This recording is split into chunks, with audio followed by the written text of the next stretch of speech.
Welcome back to Naval Action and episode 18 of A Letter to the King. Those of you new to the series, A Letter to the King is my attempt to capture the fighting, the port battles, the open world biffo that takes place on Euro PvP 1. Before we get stuck into what's been going on, let's see where we were at the start of the week. If we look at the map, we'll see as normal, we look down here to the Antilles, the Dutch Antilles. This is where we have the big truce agreement, the Care Bear, Dolphins, Kitten, Love Cuddles agreement. And this is mostly held. We'll talk about that a little bit later on.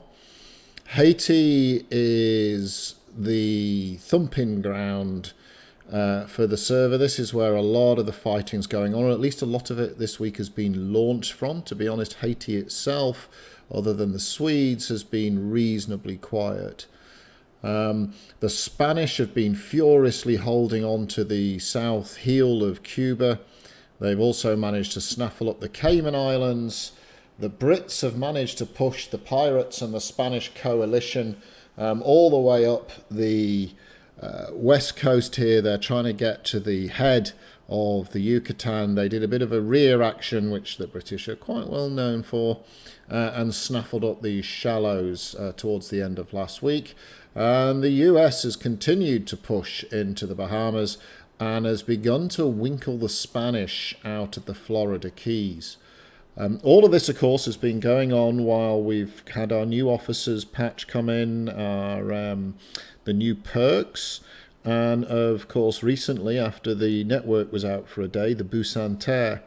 And it's quite difficult to sort of keep on top of, well, what's the best ship, what's the best loadout, what happens with my officers.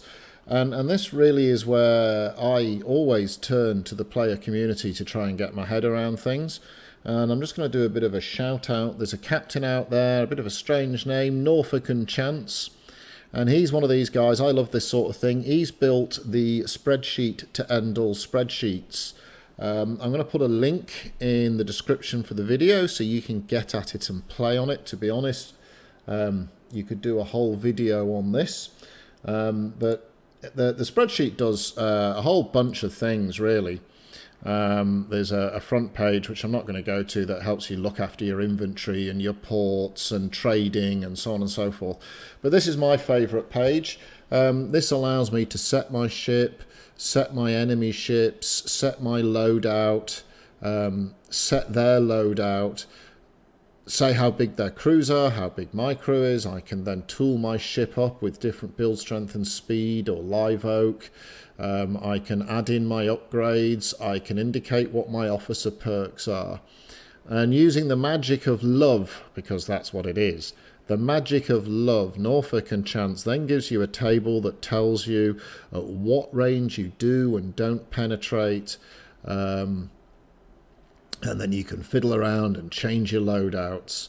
And you can change the ships you're up against. So you can measure a Busanter against an Ingermanland or a Victory or a Pavel, etc., etc. And like I say, there's a whole bunch of different things that you can do. You can describe what you've got in all of your ports. You can describe your ships and what their build types are. This, if you're into spreadsheets and inventory keeping, this work by Norfolk and Chance is absolutely the thing to go for. So I'll put you a link. I'm hoping the captain who did this hard work will stick a post in one of the forums so that you can discuss it with him there, because hats off. Salutes, 07s. So hopefully that's an asset you guys can enjoy as much as I have fiddling around. It led me to do a whole bunch of different dueling. I used the mission duels to see how my Busanter fared against an Ingi or a Connie or a Victory. To do that, incidentally, you just have to go in with a pair. So if you want to fight your Busanter against a Victory, go in as a group with you and a mate, with your mate being in a Victory, and then get the other group to duel you in the same pair, a Victory and a Busanter, and then you just do a bit of wife swapping. so that your Bucentaur is fighting one of their victories and their Bucentaur is fighting your victory, and then you can test your different loadouts. Anyway, on with the report, because what a week it has been. So we begin with a little bit of trouble at Mill down in Happy Dolphin, Kitten, Unicorn Land. There's been a little bit of Swedes attacking the French. If you remember, there was a couple of rogue French clans took some Swedish ports. I believe at least one, if not both of those, have been handed back. But in open world, there's been a little bit of biffo going on. Now, there's two things happening here. First of all, in open world, you got to remember that the alliance here is around the ports. There's meant to be some PvP safe zones, but it's safer, but it's still a little bit dangerous. You've got to know who the goodies and baddies are down there. And I've also heard from two different sources, a secret squirrel in the pirate ranks, as well as a Swede, that there are pirate alts masquerading as French and Swedes, causing trouble at Mill down in Rainbow Dolphin, Kitten Happy Land over here. So that's it. There's a destabilising effort by the pirates. They want to break this alliance because basically they're getting their bottoms smashed.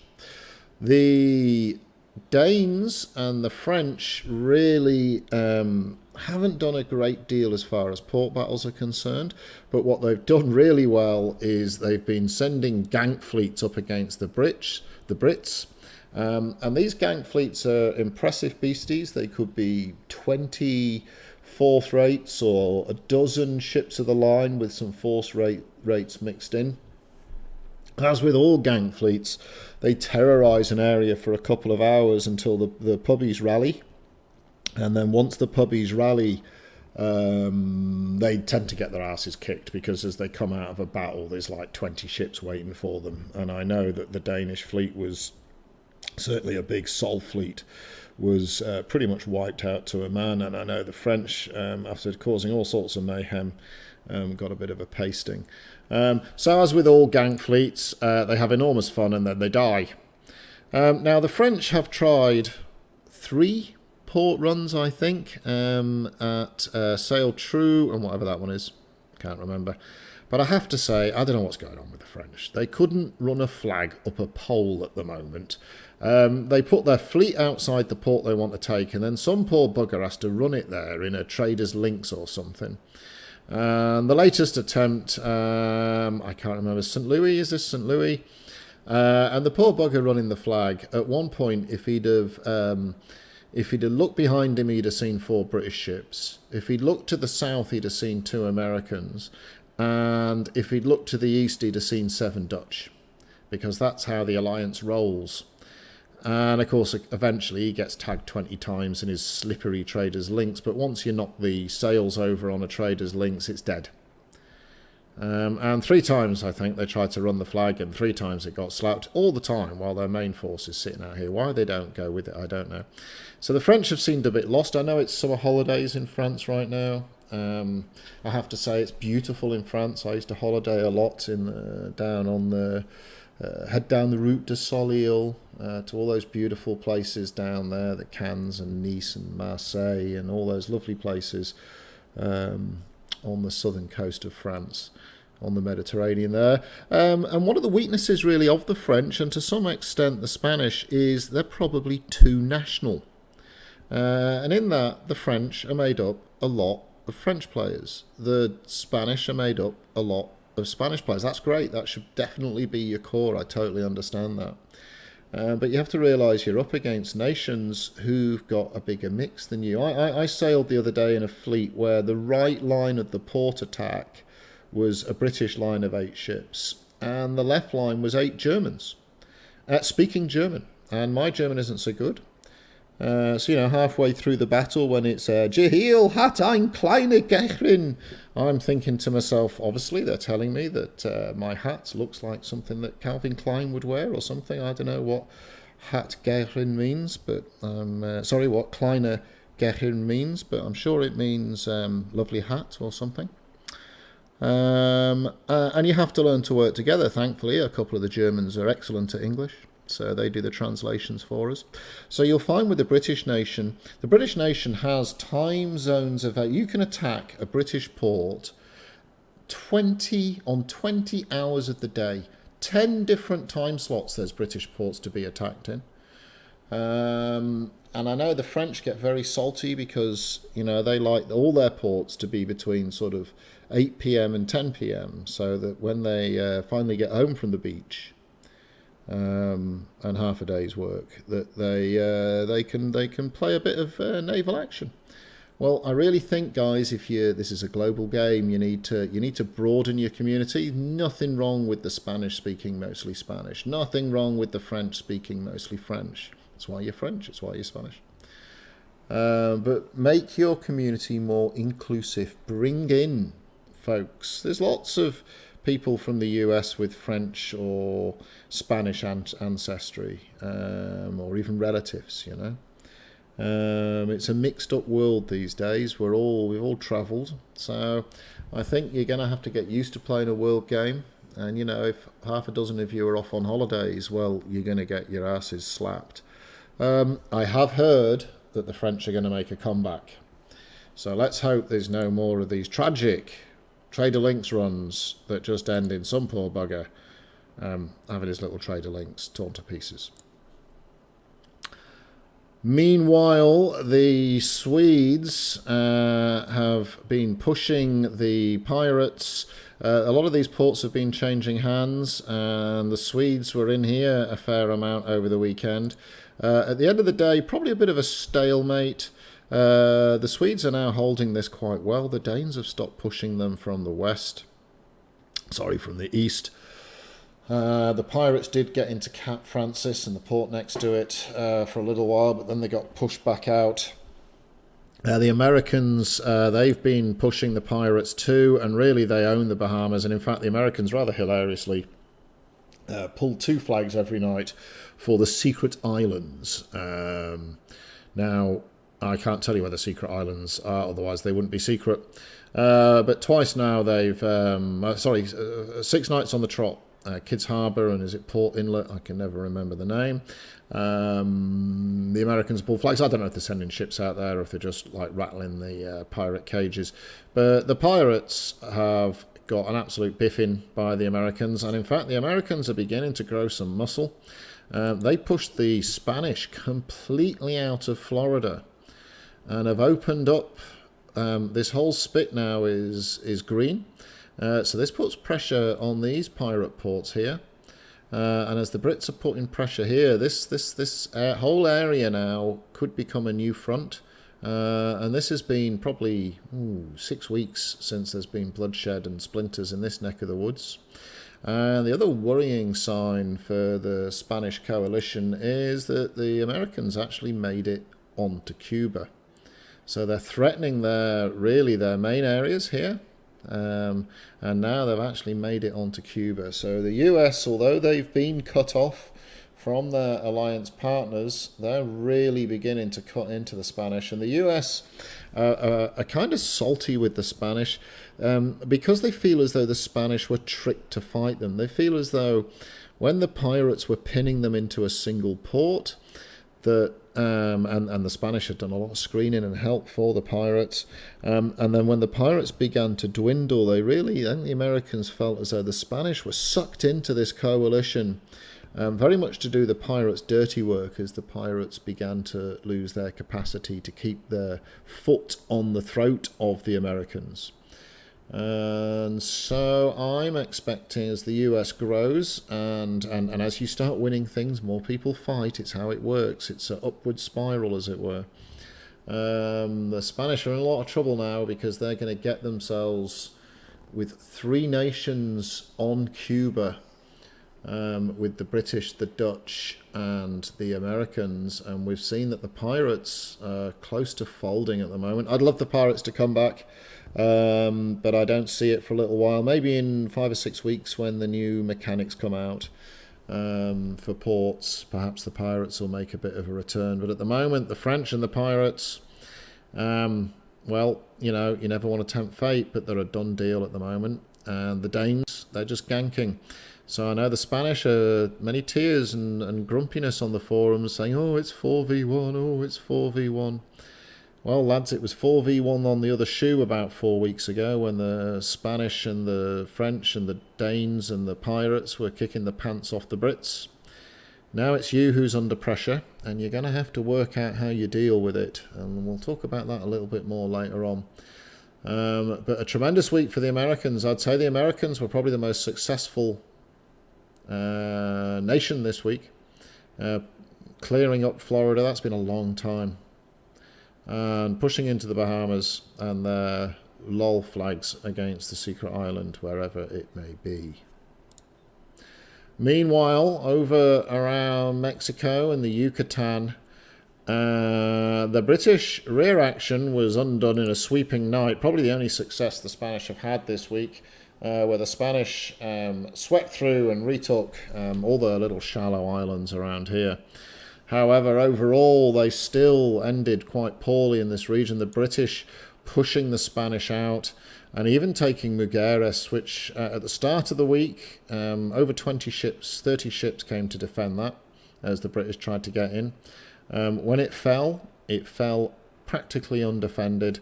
The Spanish lost a lot of ships, as did the pirates. Over here, they ran some flags in a last night of defiance, but they all got killed. And the Brits now are pushing down the Yucatan, and I don't know if they're going to end up holding hands with the Americans. But this area here, very difficult to focus your defence on when you're being pressed in your homeland, as the Spanish and the pirates are. So that's a real problem for them there. The Spanish had held the Caymans, but that came to an end as the Brits and the Dutch took Georgetown and Little Cayman respectively. Georgetown had some top quality biffo at it before it fell, but now it's in British hands. So again, more trouble at mill for Spain, as they've lost their sort of outer regions here now. They've lost Contoy, Mujeres, the Brax, and the Sandwich, what's this, Misteriosa, Placer, and is it Triangles? They've lost all of those as well. So a big problem off the coast of Spain there. And now we come to probably what was the most impressive fights of the week. Was the battles for the likes of Santiago, Guarma, Seville, Portillo, and Port Escondido. The Dutch, I've never seen so many Dutch ships in me chuff on the server. When they took Portillo, they probably had 40 sails. When they took the one next to Porto, Guarma, I think, the British came in with a 25 first-rate fleet to barricade and screen for them, and the Dutch went in. And what was more of note was there was no pirate screen, there was no Danish screen, there was no French screen. It was just a few Spanish trying to hold the line, and basically they stood no chance against 25 sols. The Dutch came in, they fought. The Spanish defended this at the start of the week, but eventually their resolve was broken. 5, 6, 7 nights on the go, and eventually their resolve was broken. And then I think the battle that has perhaps broken the back of Spain, they're a super proud bunch, the Spanish, and they have fought defensively very much alone all week. And I hats off and salutes and 07s and respect to them, but eventually they were broken, and from that moment onwards, and this was halfway through the weekend, Spanish resistance failed. It was disappointing because there was no hacks or exploits used by the Brits. It was just done through good fighting. But when Santiago eventually fell, I think the Brits spent 3 million trying to take Santiago. I think they had 6 goes at it. The Spanish would send an entire first-rate fleet in there. They would fight at range from the Brits. They would wreck the British sails. They would never let the British get close to reducing their BR so that the port could be taken. And then when the British did try and engage to reduce the Spanish ships, the British sails were wrecked. They couldn't engage properly. It was a very well-planned, well-fought defence by the Spanish. until the middle of the weekend. Now, go back 200 years, and here's an image of the Battle of Trafalgar. Have a look at this image. This is the combined Spanish-French defence. And this is the two British lines of attack led by Victory, coming in against the Redoutable and Bucentaure. Sorry, Redoutable and Bucentaure. Have a look at these two lines, the primary, the longer line, the shorter line, the ships off the side to help break through the lines. Now have a look at the map from the Battle of Santiago. And there's a lot of folks in Brit who are very happy with this. They refer to this as Trafalgar 2.0. But the similarity between these two maps is uncanny, and the outcome was almost the same. Once the Brits had bisected, or trisected really, the Spanish line, these guys here on the left, they had the wind in their sails. Effectively to turn round took them 15 minutes.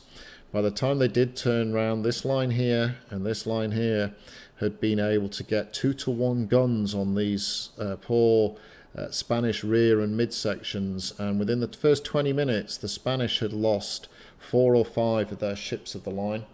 The British lines then separated the French fleet into two halves.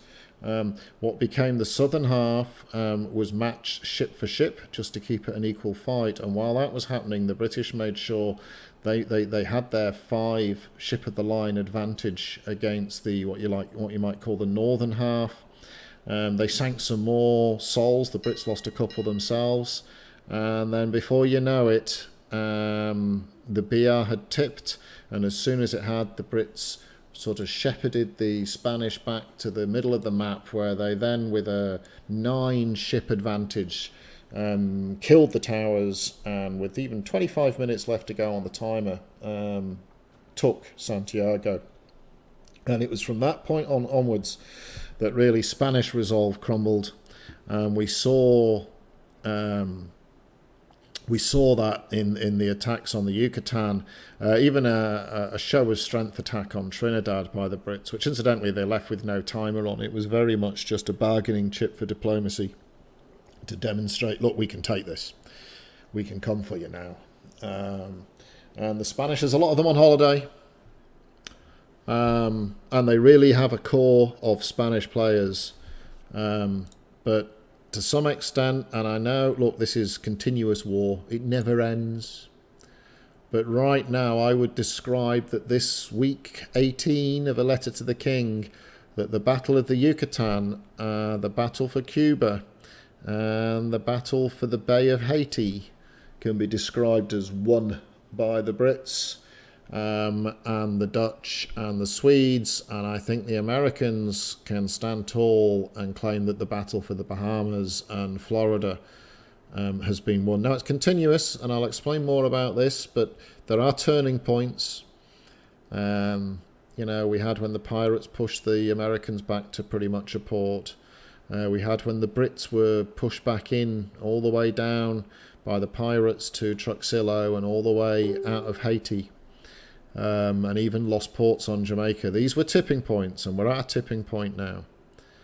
The Brits, like I say, show of force, and the Dutch came in and took a couple more ports in this neck of the woods. So, with that happening, there was a lot of talk over the weekend. Once it was sensed that the French and the pirates really weren't fighting anymore in orderly fashion. I do hear the French are going to make a comeback. We'll see about that. The pirates keep threatening it, but never do. We'll see about that. But there was a lot of angst in global chat. There was a lot of angst on the forums from the Spanish. And the British, the Dutch, the Swedes and the Americans had a very good conversation. I have to say, it was kind of grown up, and said, look, we don't want to wipe the Spanish off the map. We don't want to bash them back to one port. We're loving our PvP.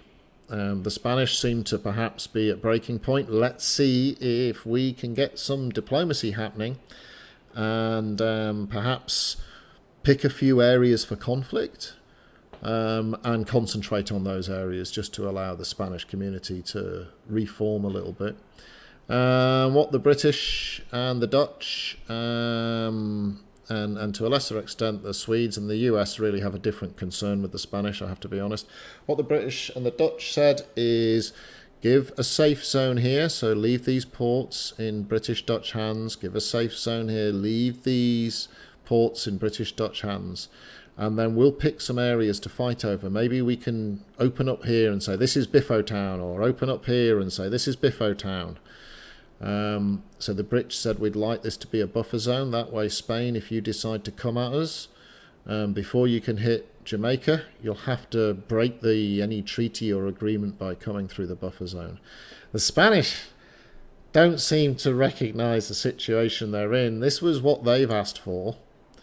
They've asked for half of these ports back, half of these ports back, and 24 ports on the Yucatan. They want, from here, from Campeche to Truxillo, to be handed back to them, and Contoy and Mugares.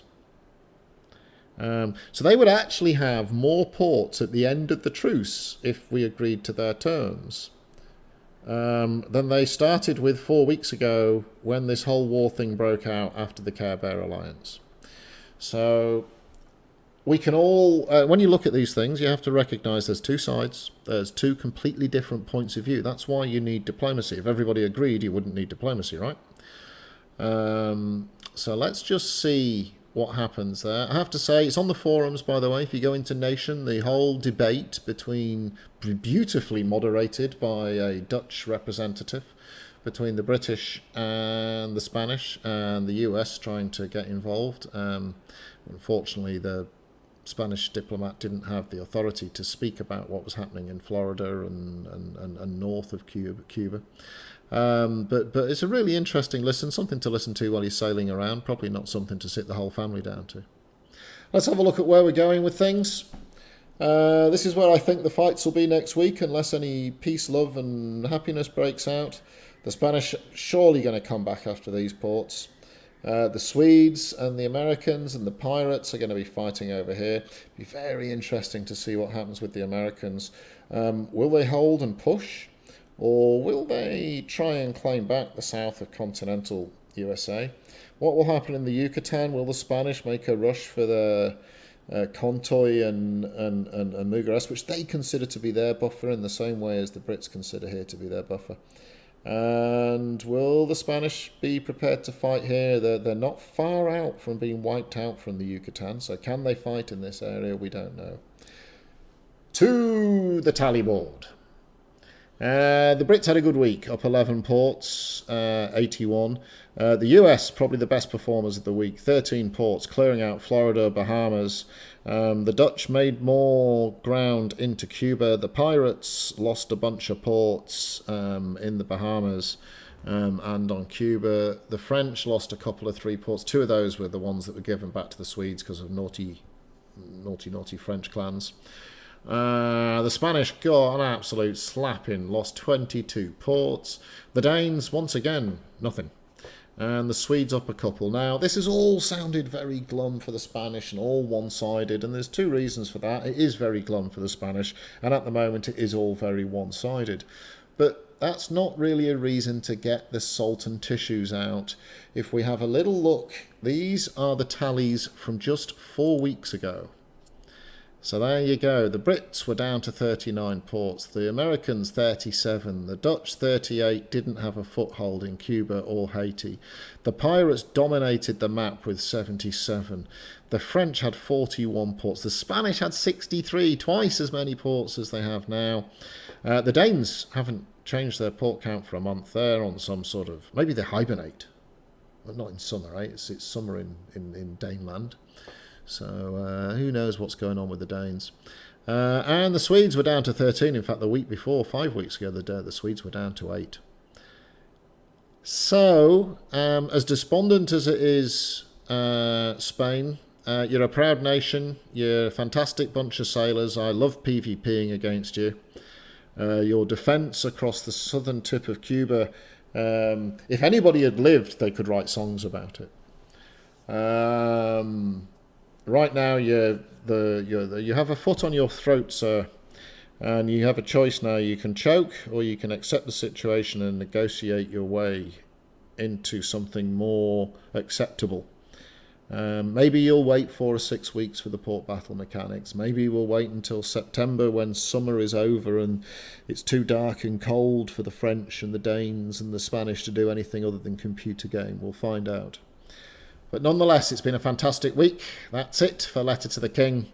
I hope you enjoyed it. Give us a like, give us a subscribe. I'll see you on the oceans, and I will catch you.